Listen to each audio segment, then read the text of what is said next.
India ने Pakistan LOC पे जो हमला किया है, पाक फौज ने उसका बड़ा क्विक जवाब दिया है। आप उसके बारे में क्या कहना चाहेंगे? जी हम ये कहना चाहते हैं कि पाक फ़ौज ने बहुत ज़बरदस्त जारी मुजाहरा किया है उसका, उनको जवाब दिया है। और हम चाहते हैं हम पाक फ़ौज के साथ सारे शाना बशाना उनके खड़े हैं और इंशाल्लाह ताला इंडिया को शिकस्त दे के रहेंगे और उनको मजबूर कर देंगे मोदी के नाम आपका क्या पैगाम है? अमन का पैगाम है या लड़ाई का पैगाम?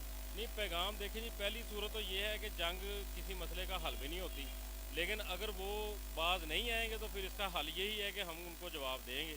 और वो तो बंदा ही कोई अजीब सा है, क्योंकि वो तो शुरू से कातल है। वो उसने गुजरात में जो मुसलमानों के साथ किया वो भी सारा आपके सामने है, ये वो जो भी किया। उसका साथ देंगे? बिल्कुल देंगे। मैं अपने बच्चों को भी जाने को तैयार हूँ।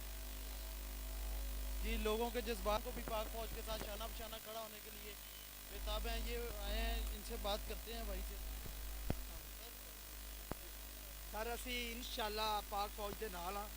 ਅੱਲਾ ਦੇ ਹੁਕਮ ਨਾਲ ਅਸੀਂ ਬੱਚਾ ਬੱਚਾ ਇਹਨਾਂ ਦਾ ਫਨਾਹ ਕਰ ਦਾਂਗੇ ਇੰਡੀਆ ਨੂੰ ਅਸੀਂ ਇਨਸ਼ਾਅੱਲਾ। ਅਸੀਂ ਪਾਕ ਫੌਜ ਦੇ ਨਾਲ ਆ ਅੱਲਾ ਦੇ ਹੁਕਮ ਨਾਲ। ਇਹ ਸਾਡੇ ਵੱਲ ਇੱਕ ਕਦਮ ਬਣਾਉਣਗੇ, ਅਸੀਂ 8 ਕਦਮ ਦੇ ਨਾਲ ਵਧਾਵਾਂਗੇ ਇਨਸ਼ਾਅੱਲਾ। इस मसले का हल अमन है कि जंग है?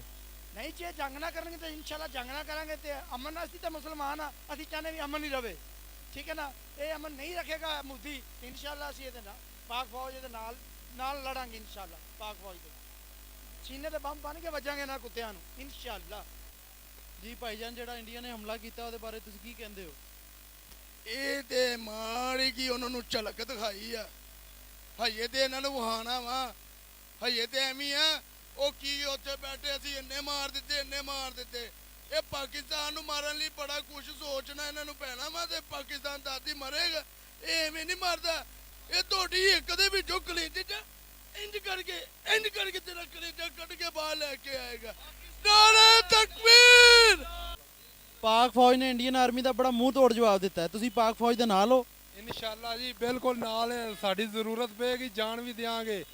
ਔਰ ਬਿਲਕੁਲ ਜਿਹੜਾ ਹੈ ਨਾ ਅਸੀਂ ਤਿਆਰ ਇੱਕ ਦੇ ਵੰਡੇ 'ਚ 14 ਬੰਦੇ ਆਉਂਦੇ ਨੇ। ਪਾਕਿਸਤਾਨ ਦੇ ਵੰਡੇ 'ਚ 14 ਨਾਲੋਂ 28 ਮਾਰਾਂਗੇ ਉਹਨਾਂ ਦੇ।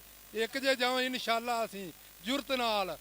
ਹਥਿਆਰ ਅਸੀਂ ਮਗਰੋਂ ਪਹੁੰਚਾਵਾਂਗੇ, ਅਸਲਾ ਪਹੁੰਚਾਵਾਂਗੇ, ਪੈਸਾ ਸੋਨਾ ਜੋ ਹੋਇਆ ਫੌਜ ਨੂੰ ਦਿਆਂਗੇ ਬਿਲਕੁਲ ਇਨਸ਼ਾਅੱਲਾ ਜੀ। ਕਿਉਂ ਅਸੀਂ ਪਿੱਛੇ ਕਿਉਂ? ਅਸੀਂ ਉਹ ਨਹੀਂ ਵੀ ਪੈਂਟ ਕੋਟਾਂ ਪਾ ਕੇ ਤੇ ਵਿੱਚੇ ਹੀ ਦਰਕਣ ਵਾਲੇ ਕੋਨੀ ਗਏ। ਮਾਰਦੇ ਵੀ ਕਲਮਾ ਅਸੀਂ ਪੜਾਂਗੇ ਔਰ ਸ਼ਹਾਦਤ ਅਸੀਂ ਨਸੀਬ 'ਚ ਆਏਗੀ ਇਨਸ਼ਾਅੱਲਾ ਸਾਡੇ। ਪਾਕਿਸਤਾਨ ਜ਼ਿੰਦਾਬਾਦ।